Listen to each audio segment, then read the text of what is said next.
Savings அக்கவுண்ட்ல பணம் சும்மா இருக்கா? ஆனா அதே பணத்துல இருந்து எந்த ரிஸ்க்கும் இல்லாம மாதம் ஒரு ரெகுலர் இன்கம் வாங்க முடியும்.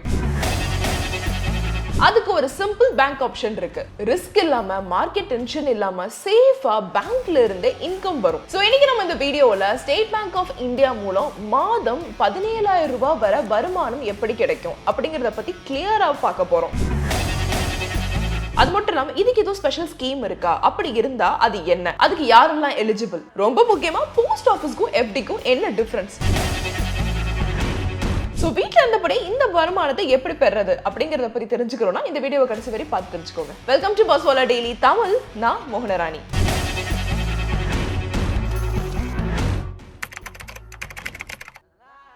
நம்ம எல்லாருக்குமே ஒரு மெயின் இன்கம் சோர்ஸ் இருக்கு. ஜாப் இல்லைன்னா பிசினஸ் பண்றோம். ஆனா அதுக்கு கூடுதலா ஒரு எக்ஸ்ட்ரா மந்த்லி இன்கம் இருந்தா நல்லா இருக்கும். நிறைய பேர் யோசிப்பீங்க. சில பேருக்கு பார்ட் டைம் ஜாப் பண்றதுக்கு டைம் இருக்காது. ஒர்க் லைஃப் பேலன்ஸ் மெயின்டைன் பண்றதுக்கும் கொஞ்சம் கஷ்டமா இருக்கும். சோ அப்படிப்பட்டவங்களுக்கு தான் இந்த மாதிரி சேஃபான ஆப்ஷன்ஸ் இருக்கு. நீங்க ஒரு லம்சம் அமௌண்ட்டை இன்வெஸ்ட் பண்ணி அதுல இருந்து மாசம் மாசம் இன்கம் ஜெனரேட் பண்ணிக்கலாம். சரி, இதுக்கு எதுவும் தனியா ஸ்பெஷல் ஸ்கீம் இருக்கா? ஆக்சுவலி இது எந்த ஸ்பெஷல் ஸ்கீமும் கிடையாது. சிம்பிளா சொல்ல போனா ஸ்டேட் பேங்க் ஆஃப் இந்தியால இருக்கக்கூடிய ஒரு ஃபிக்ஸட் டெபாசிட் ஆப்ஷன் தான். அதாவது இப்போ நீங்க ஒரு அமௌண்ட்டை இன்வெஸ்ட் பண்ணீங்கன்னு வச்சுக்கோங்க. நார்மலா எஃப்டில இன்ட்ரெஸ்ட் மெச்சூரிட்டிக்கு பிறகுதான் நமக்கு கிடைக்கும். ஆனா இங்க என்னன்னா அந்த இன்ட்ரெஸ்ட்டை மாசம் மாசம் உங்களுக்கு அக்கௌண்ட்டுக்கு கிரெடிட் பண்ணுவாங்க. சோ இதுதான் monthly interest pay out FD. அதாவது பிரின்சிபல் சேஃபா இருக்கும், இன்ட்ரெஸ்ட் மட்டும் உங்களுக்கு மாசம் மாசம் இன்கம் மாதிரி வரும். இப்போ எக்ஸாம்பிள் எடுத்துக்கோங்களேன். சரி, அப்போ இன்ட்ரெஸ்ட் ரேட் எப்படி இருக்கும் அப்படிங்கறத பார்க்கலாம். ஸ்டேட் பேங்க் ஆஃப் இந்தியால இந்த எஃப்டிக்கு ரஃப்லி பாத்தீங்கன்னா சீனியர் சிட்டிசனுக்கு சுமார் 6.4% இருந்து 6.45% வரை இருக்கு. அதே சீனியர் சிட்டிசனுக்கு சுமார் 7% வரையும் இருக்கு. எக்ஸாக்ட் இன்ட்ரெஸ்ட் ரேட் டென்யூரை பொறுத்து மாறும். சரி, இது புரியுற மாதிரி ஒரு சிம்பிள் கால்குலேஷன் பார்க்கலாம். ஒரு 1 லட்சம் ரூபாய் உங்ககிட்ட இருக்குது, சேவிங்ஸ் இருக்கு, அதை நான் வந்து எஃப்டில போடுறேன் அப்படின்னா ஒரு 6.4% இன்ட்ரெஸ்ட் ரேட் வச்சுக்கலாமே. அந்த ஒரு பேஸ் லெவல்ல உங்களுக்கு வருஷத்துக்கு 1 லட்சம் ரூபாய் நீங்க இந்த எஃப்டில போடுறப்போ 6,400 ரூபாய் வந்து ஆனுவல் ரிட்டர்ன்ஸ்க்கான இன்ட்ரெஸ்ட். அதை நீங்க 12 பிரிச்சீங்கன்னா மாசமான உங்களுக்கு 533 ரூபாய் வரும் ஃபார் 1 lakh rupees இன்வெஸ்ட்மெண்ட். இப்போ இதுவே நான் ஒரு 5 லட்சம் ரூபாய் வச்சிருக்கேன், அந்த 5 லட்சத்தை நான் எப்படியாவது இன்வெஸ்ட் பண்ணணும், இந்த மாதிரியான ஒரு சேஃபான ஸ்கீம்ல இன்வெஸ்ட் பண்ணணும் அப்படின்னு நினைச்சீங்கன்னா இதே 6.4% இன்ட்ரெஸ்ட் ரேட்டுக்கு உங்களுக்கு மாசமான 5 லட்சம் ரூபாய் நீங்க இன்வெஸ்ட் பண்றப்போ உங்களுக்கு மாசமான எவ்வளவு வரும் தெரியுமா? 2,664 ரூபாயிலிருந்து 2,688 ரூபாய் 2,688 rupees வரைக்கும் உங்களுக்கு மாத வட்டி வர வாய்ப்பு இருக்கு. சரி, அதெல்லாம் ஓகே. மாசம் ஒரு 17,000 ரூபாய், அட்லீஸ்ட் அந்த ஒரு 15-17,000 ரூபாய்க்கான ஒரு வருமானத்தை நான் வந்து எஃப்டி மூலியமாவோ இன்ட்ரெஸ்ட் பே அவுட் வாங்கணும் அப்படின்னா எவ்வளவு இன்வெஸ்ட் பண்ண வேண்டிய இருக்கும் அப்படின்னு நீங்க யோசிக்கலாம். இது கொஞ்சம் பெரிய அமௌண்ட் தான். நான் 1 லட்சம் ரூபாய்க்கு சொன்னப்போ வெறும் 533 ரூபா வந்தது. அப்போ நீங்க இந்த 17,000 அடையணும் அப்படின்னா அட்லீஸ்ட் உங்ககிட்ட கையில 30 லட்சமாவது ஒரு லம்சம் அமௌண்ட் இருக்கு அப்படின்னா அதை நீங்க இங்க இன்வெஸ்ட் பண்ணிட்டீங்கன்னு வச்சுக்கோங்களேன். அடுத்த ஒரு நீங்க ஃபிக்ஸ் பண்ற டென்யூர் வரைக்கும் உங்களுக்கு மாசமான அந்த ஒரு வட்டி கைக்கு வந்து சேர்ந்துரும். அதுவுமே ஜெனரல் சிட்டிசனுக்கு வந்து அந்த 6.4% வட்டிக்கு வெறும் ஒரு 16,125 ரூபா அந்த மாதிரி ஒரு ரேஞ்சில் தான் வரும். இதுவே நீங்க சீனியர் சிட்டிசனா இருக்கிறீங்கன்னு வச்சுக்கோங்களேன், மாசமானா நீங்க இன்வெஸ்ட் பண்ற 30 லட்சம் ரூபாய்க்கு 17,625 ரூபா வரைக்கும் வரும்.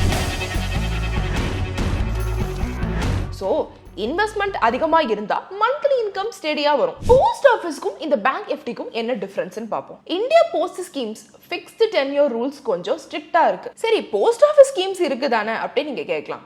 பட் டிஃபரன்ஸ் என்னன்னா இந்தியன் போஸ்ட் ஸ்கீம்ஸ்ல ஃபிக்ஸ்ட் டென்யூர் ரூல்ஸ் கொஞ்சம் ஸ்ட்ரிக்ட்டா இருக்கும். அதே bank FD state bank of India மாதிரி நீங்க எடுத்துக்கிட்டீங்கன்னா ஃபிளெக்சிபிள் டென்யூர் 7 நாள் முதல் நீங்க சூஸ் பண்ணிக்கலாம். லிக்விடிட்டி பாத்தீங்கன்னா பேங்க் எஃப்டில அதிகம், வித்ட்ரா பண்றப்ப ஈஸி அண்ட் ஃபாஸ்டா இருக்கும். ஸோ போஸ்ட் ஆஃபீஸ் ஒரு டிசிப்ளின்ட் ஃபிக்ஸ்ட் தான்.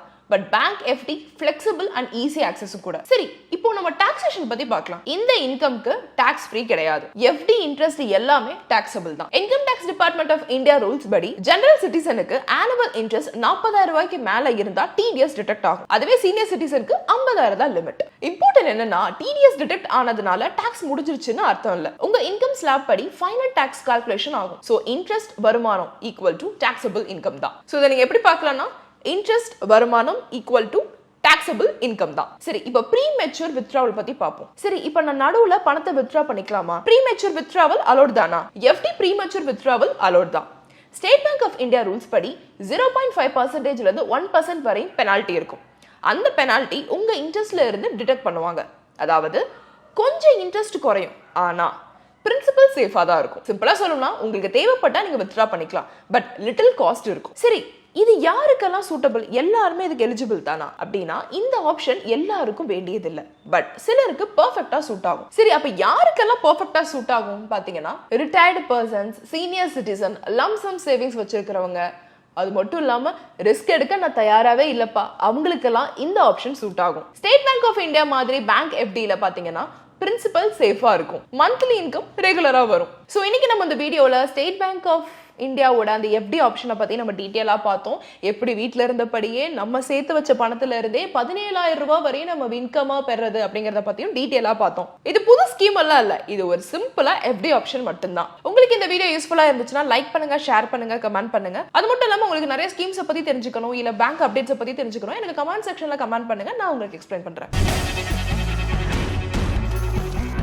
உங்க சேவிங்ஸ் அக்கவுண்ட்ல பணம் சும்மா இருக்கா, ஆனா அதே பணத்துல இருந்து எந்த ரிஸ்க்கும் இல்லாம மாதம் ஒரு ரெகுலர் இன்கம் வாங்க முடியும்.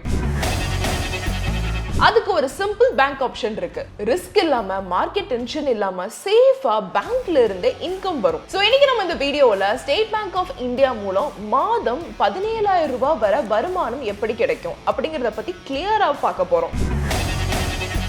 அது மட்டும் இல்லாம இதுக்கு ஏதோ ஸ்பெஷல் ஸ்கீம் இருக்கா, அப்படி இருந்தா அது என்ன, அதுக்கு யாரெல்லாம் எலிஜிபிள், ரொம்ப முக்கியமா போஸ்ட் ஆபீஸ்க்கும் எஃப்டிக்கும் என்ன டிஃபரன்ஸ்.